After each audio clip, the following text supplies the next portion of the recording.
अभी हम रंध्र के बारे में समझेंगे, क्योंकि रंध्र एग्जाम में पूछा हुआ क्वेश्चन है। इसके चित्र बनाने का तरीका भी समझ लेंगे, आसान है, और इसके बारे में कौन कौन सा क्वेश्चन पूछा जाता है ये भी तुरंत समझते हैं। ठीक, देखिएगा, रंध्र को बनाना है, कुछ नहीं करना है।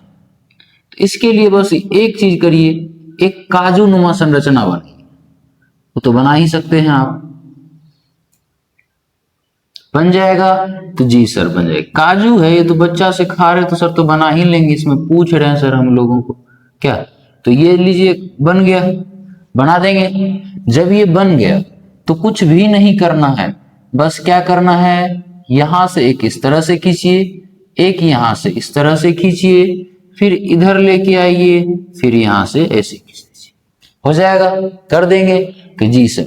तो लड़कियां सब जब मेहंदी लगाती है ना तो इस तरह का डिजाइन बनाती है, बनाती है कि नहीं बनाती है, बनाती है। तो बस यही डिजाइन यहाँ वो बनाइए, बन जाएगा। जी सर, ये सब तो बचपन से ही लोगों के पास कला होता है। लड़का सब तू लोग के पास में चित्र बनाने का कला होता है, बस कोई भी तारीफ कर दे, कला जैसा भी हो, लेकिन तू लोग बना, ये कर दी। कुछ भी नहीं करना है। अब क्या करना है,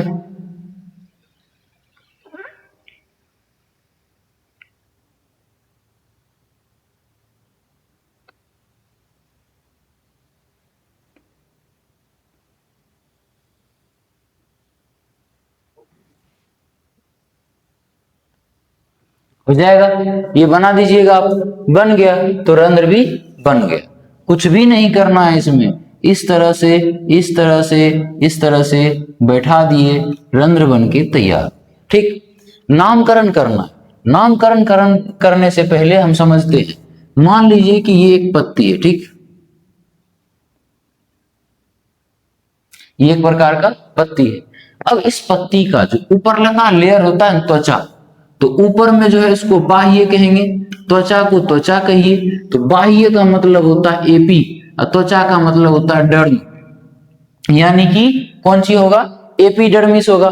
तो पत्ती का जो ऊपरी त्वचा होता है जिसको हम एपिडर्मिस कहते हैं, उसी एपिडर्मिस में ये रंध्र यानी कि एस्टोमाटा होता है। पहली बात बोलेंगे, पत्ती के एपिडर्मिस में क्या होता है, एस्टोमाटा होता है। ठीक, बोल दिए। तो ये जो एस्टोमाटा में ये दिख रहा है, ये इसको कहते हैं एपिडर्मिस है, इसलिए इसको कहेंगे एपिडर्मल कोशिका। इसको क्या कहेंगे, एपिडर्मल कोशिका कह दिए, एपिडर्मल कोशिका कह दिए। ठीक, ये जो काजू बनाए थे, ये काजू नहीं है, ये गार्ड सेल। ये कौन सा सेल है, गार्ड सेल, जिसको हम कौन सा कोशिका कहते हैं, रक्षक कोशिका या द्वार कोशिका। ठीक, समझिएगा, एक बनाए एपिडर्मल कोशिका, एक बना दिए गार्ड सेल। ठीक, अब गार्ड सेल में ये काजू जो था उसको बोले थे हम गार्ड सेल।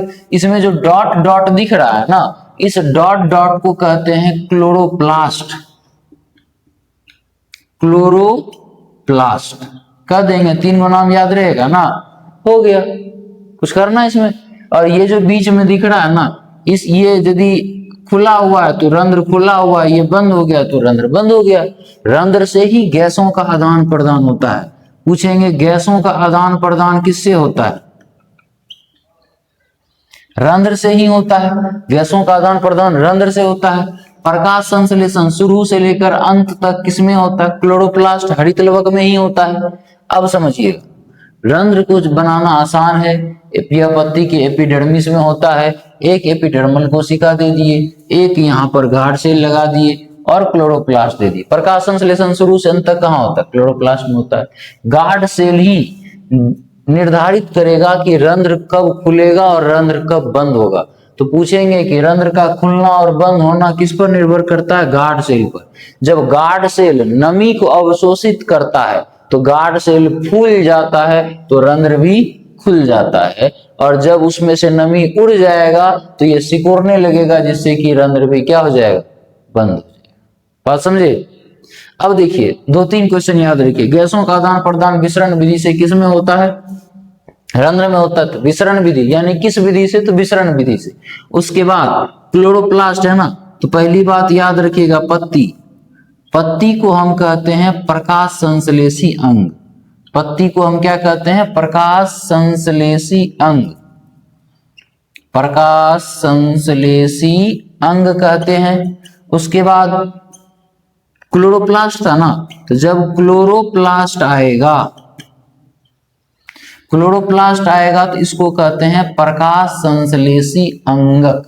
इसको क्या कहते हैं? प्रकाश संश्लेषी अंगक। और बताइए, रंध्र का खुलना या बंद होना किस पर निर्भर करता है? रक्षी कोशिका पर निर्भर करता है। गैसों का आदान प्रदान किससे होता है? रंध्र से होता है। Best of luck. यहीं तक ये था रंध्र के बारे में, आप समझ गए होंगे आई होप। ध्यान रखिए, बढ़िया से पढ़ना है, सेहत का ध्यान रखना है। एग्जाम नजदीक आ रहा है, इसलिए सेहत पर ज्यादा ध्यान देना। जय